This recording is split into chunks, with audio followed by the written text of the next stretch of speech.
What is up, guys? I wanted to make a video on the mid-range smartphones in 2021. These are three of the most popular ones, and we do have one essential one coming, and that's the Poco F3, which I think is super important because that one has a really strong processor, Snapdragon 860, I believe. I'm not sure, but I think that's it.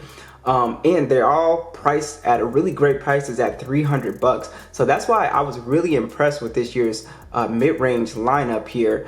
Now, I do still have some gripes. I think that as far as people who are going to buy these phones, I think they could easily buy these phones over, let's say something like an entry-level flagship like the OnePlus 9 or the Galaxy S20. Phones like that, I think people would save money because it depends on really what you're doing on your phone. Honestly, I do not consider these two phones gaming phones per se. I think this one does a really good job of gaming with the Apple A13 chip. It does that exceptionally well. It's a very powerful chip. But again, the sort of thing with the iPhone is the display, it's a little outdated. It's still an IPS display. I'm not gonna knock it for being small. A lot of people like small compact phones, but there's no 90 hertz. So I do think Apple needs to step up its mid-range game for sure this year. Hopefully with this next version, the SE, they really step up the design on this phone.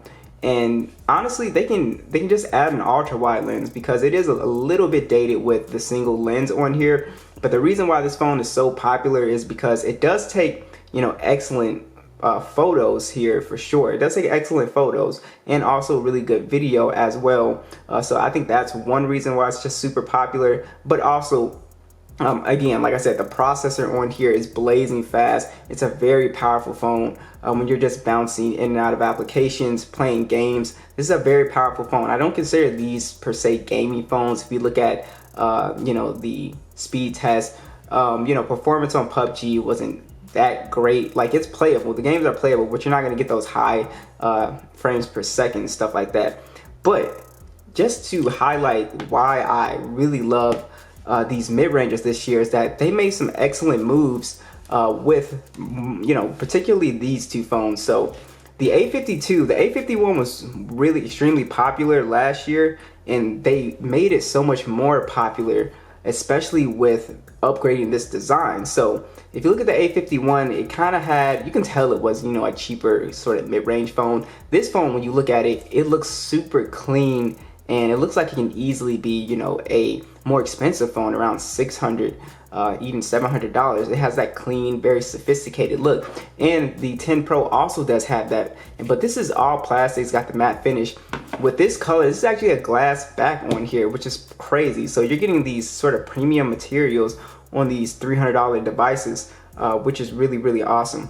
Another really cool thing that they've been doing lately is adding stereo speakers to these phones. So I've been really impressed with that, and all three of these phones have great stereo speakers, very loud. That is something that you would find, on flagship devices only a few years ago. So now we see the gap kind of closing as the time goes by. And I'm really impressed with just speaker quality on here. I'm a big, phone speaker person. And also, I think the next best thing that they've done here was definitely add, the Super AMOLED displays, or the AMOLED displays on these phones now, except for the iPhone. Hopefully Apple will, introduce that with their next iteration of the SE. But the most important thing is Xiaomi went all out and added a high refresh rate. Now, the reason why I think Samsung did not add the high refresh rate on the A52 was probably because of, Xiaomi does do like ads in their UI and stuff like that.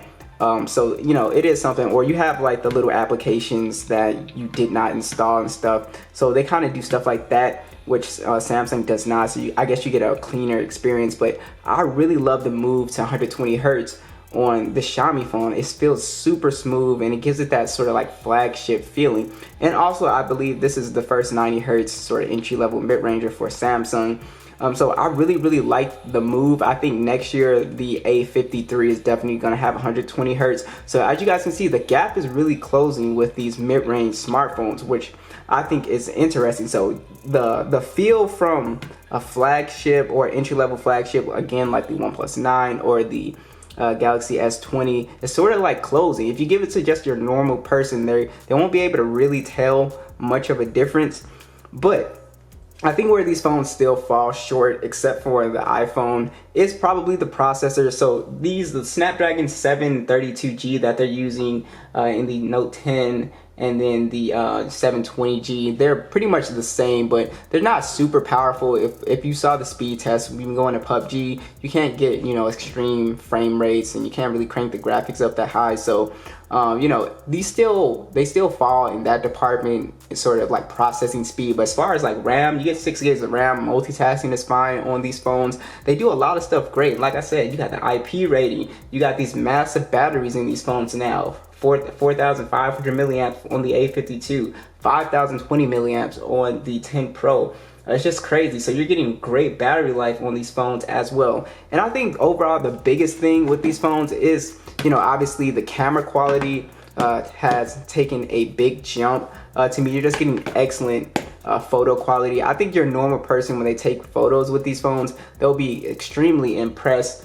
Like I said, now, so like I think the only thing these phones are really missing is, obviously for like Samsung phones, you don't have the Samsung desktop support, or you don't have the like reverse wireless charging and stuff like that. Those little bells and whistles, but I think over time you honestly can get that. And these phones do not have wireless charging, which usually is found on, you know, flagship devices, except for the iPhone.